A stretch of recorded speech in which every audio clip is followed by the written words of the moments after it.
Home sweet home. I mean, look at this place. Bug Island has definitely been one of the most favorite islands on the San Blas archipelago. It's just so calm here. The water is turquoise, there's a little bar over there, there's a restaurant on the other side, and it's just a pure heaven, just beautiful. Sadly, our time in the San Blas Islands is coming to an end. We are now looking at weather windows to start our sail towards Linton Bay, which is about 55 miles from here. So over the next 2 days, hopefully there will be a weather window that we can catch and get there in the day sail. I feel like I'm coming home every time I come back to this anchorage. This is where we spent a slightly boozy Christmas with Boundless a few months back. And it's just a gorgeous paradise. This is my quintessential San Blas anchorage. I could spend a lot more time here. We've got 2 full days to cry and mourn for the San Blas. I do hope we're gonna be back one day. I truly do, because out of the 4 years of cruising, San Blas has been the best. And Bocas, actually. Bocas is absolutely amazing, hence we are returning there. Both of them absolutely stunning places. We're lucky that we're not on such a tight schedule with our cruising, and if we find gems like this and Bocas, we can just spend an extra half a season and enjoy them more. I've said it before, I'll say it again, I can't help but feel like we've arrived at the best of the Caribbean just after crossing the Panama Canal, so we really want to make sure that we do it justice before we move on. Because you know me, I'm not rushing anywhere, am I? Once I see a lovely place to have a cocktails, we are staying. That's how proper cruising is done. None of this miles under the keel nonsense. No miles under our keel, just some turquoise water and nice sand. Well, it's a very exciting day today. We've just heard back from Precision Sails and they are ready for our new sails measurements. That's right, we are here in the middle of nowhere in this absolute paradise, and we are going to be taking measurements for our mainsail. As you know, the mainsail is absolutely shattered, so it's time to upgrade. And we never knew that we can actually get the measurements sorted while we are here in the middle of nowhere at anchor. So good luck to the captain. I'm going to be the glamorous assistant today. Thanks. You never seem to have exactly the right tools on a boat, and this is no exception. One thing we needed for this job was a long 100-foot tape measure, and we don't happen to have one of those on board. And it's also quite difficult to get hold of one out here, as you might imagine. So what the captain's done, clever captain, is got his 30 feet of spare Dyneema to replace any of the rigging if it snaps, and I pre-measured it. I've measured the first 10 meters, and then I've left a mark every meter, 10, 11, 12 and 13 meters, just a wax line here marking it out. And I think that'll probably be accurate enough to get down to 1 or possibly 2 centimeters of accuracy, which on a 12-meter run is pretty good. We've also got the spec sheets that the boat came with for the sails, so what we're doing is just confirming those measurements and making sure no last-minute adjustments were made. The process should be super straightforward. We're going to drop the mainsail and hoist up this measuring tape on the furling system to measure the maximum hoist of the sail, and then we're going to measure the maximum distance for the outhaul, the track length along the boom. We're also then going to measure the sail dimensions themselves, so that will be the maximum space that the sail can take up. We're also going to measure the dimensions of the old sail, which will be slightly less than that, so that we can give Precision a range of measurements to work within. Get that? Sounds so easy. Luckily, I'm supported by my glamorous assistant over there. Oh yeah, we got 2 assistants on deck today. This one's a lot more helpful.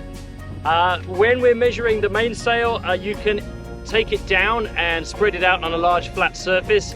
We have a little bit of wind blowing today, but it's nothing more than about 6 or 7 knots, so that should be fine. I don't think we're going to start sailing anywhere. Famous last word. And we have picked this absolutely amazing anchorage and island because it provides better protection from wind, and also it's got a beautiful flat beach. So in case we need to take the sail down and measure it, we have the space on the beach to do that.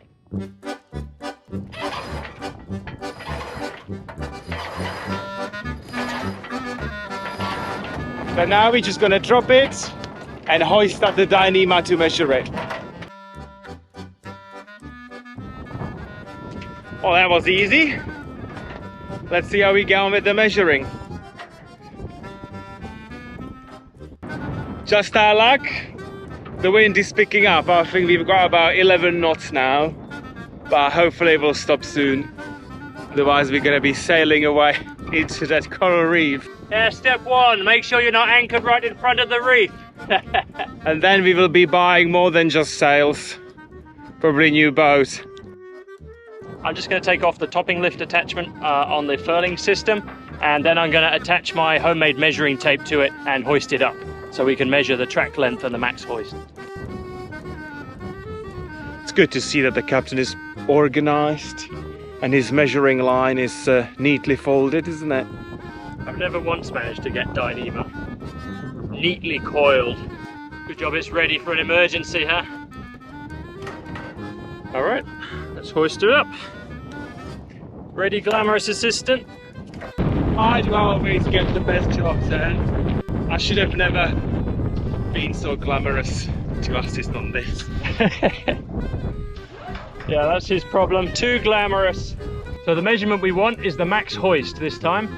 So we're on the last, I think, oh no, the last but one of my meter long markers. So that's 12 meters and a bit down to this hook. So we're going to take that measurement. What is the bit? Give it a nice stretch. 73 centimeters. Okay, step two, we're going to take this back down and hoist up the mainsail with it. So we're going to use that to measure the dimensions of the mainsail itself. I wish it wasn't quite so windy. We picked a day. Although we are in the San Blas, so we are getting the Caribbean trade winds pretty much every day. And this is one of the calmest days we've had for weeks, so it's today or never. It's really nice that actually we can do this at anchor and we don't need to be going to a marina and spend money on slips or getting people coming in and measuring it for us. I think it's amazing that we can do this ourselves. Our old spec sheet says that the leech should be 11.934. So let's see what we're gonna measure it. Let's see if it's stretched in her old age. Because you know how it goes. Things do stretch in time. I could tell. Stretch and sag. All right, let's try it. So this is 13, 12, 11, 11.645. Sorry, Captain's gone. I couldn't listen to him any longer. Oh, there he is. I'm back. Meters. 635. I think I prefer it when he's behind the sail. Next one, we're going to measure the leech as soon as the boat comes round the right way.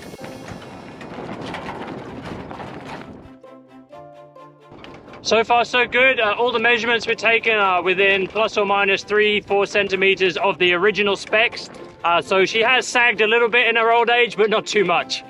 The last one we've got to take is the foot of the mainsail.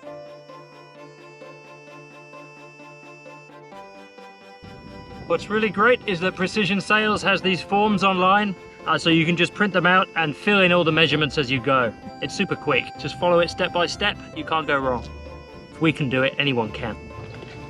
We have all the measurements that Precision Sail requires from us, but you know, it's a big thing ordering new sails, so we want to be 100% sure that we did it correctly. So we're just gonna take the sail onto the beach, we're gonna lay it out and just like double check that the measurements are correct. I am sure they will be, because obviously I was in charge of the measuring process, but still, better to double check. Yeah, also, although we have the original specs from Beneteau when the boat was built 20 years ago, the previous owner to us replaced the mainsail. So this is not an original sail, and therefore the measurements don't quite match up, so we just want to double check everything. Here we go. Just missing a first mate and a measuring tape now. Just taking the sails for a ride. They like to get out occasionally. I wish they had some fresh water on the island so we could give them a wash until the new sails arrive. Hopefully they don't get too sandy. They're filthy from Colombia. Precious cargo. What we're doing right now is called motor sailing. Totally. See, look at that. How amazing it's around here, eh? Measuring sails in paradise. There you go, sir. Make yourself comfortable. All right, here we are on the beach. What we're going to do, just for the sake of accuracy, because we want to be super precise with these precision sails, clues in the name, is measure on the beach. So we got our trusty measuring tape and our measurements that we took on the boat. We're just going to make sure that everything's spot on. That's great. We're off by 2 centimeters on the boat. Not bad as it goes, considering what we got to work with. Coconut says paperweights. Yeah, so fantastic. We are all done. The measurements are super easy to take. We were quite impressed how easy it is. And now we just need to send it off for the new sails. Easy, right? And obviously it helps to be in total paradise to do this. Don't do it in a marina. Go to the San Blas in Panama and do it there. If your sails are strong enough to take you there, we highly recommend it. We're on the home straight now. It's not a must-have, but we're using the drone to get a profile picture of Bohemia with the mainsail out in the sailing position. You can do this from the dock if you're tied up, or from the dinghy instead. But we're going to use the drone. Okay, ready for the sail out. Let's go quickly roll it out while the battery lasts.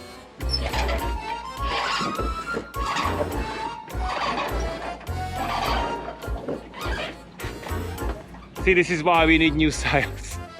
It's stuck.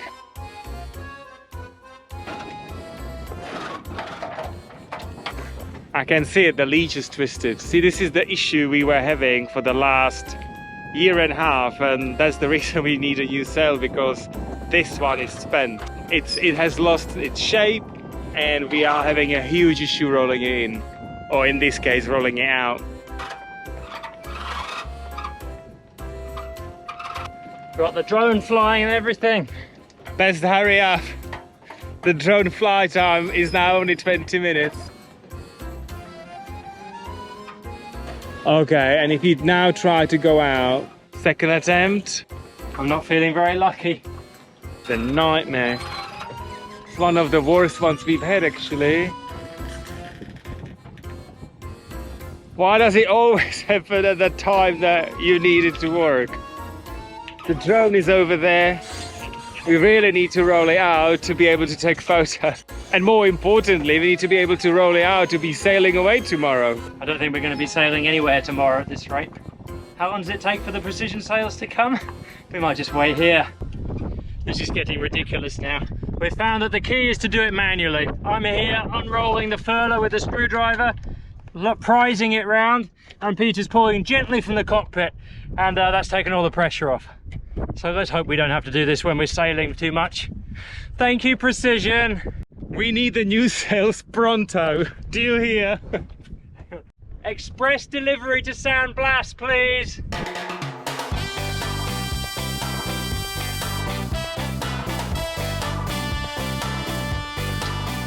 Oh my God, hallelujah. Now imagine this happens to us in the middle of a sea when we're trying to put the main out. As I said, it has happened several times over the last year and a half to 2, but this was pretty bad. We never had to use the screwdriver. Captain's magic screwdriver to the rescue. Our lucky charm helped, of course, but this is just ridiculous. We got down to the final hurdle. This was supposed to be the easy bit, getting the sail out and taking a photo, and that's what foiled us. Okay. The measuring of the sails was the easy bit. What was the difficult bit was actually dealing with our own old sail, getting it out and putting it in. But it's all done now. We've got a lovely photo from the drone, so we are ready to send off the measurements to Precision Sail. Can't wait to receive the new sails. Thank you, Precision. Captain's putting a bit of magic lube on the bearings. That should help it along. You know what they say in sailing? You can either use a Scotch tape or you can use WD-40. That will fix everything. Should it move, go for the WD-40.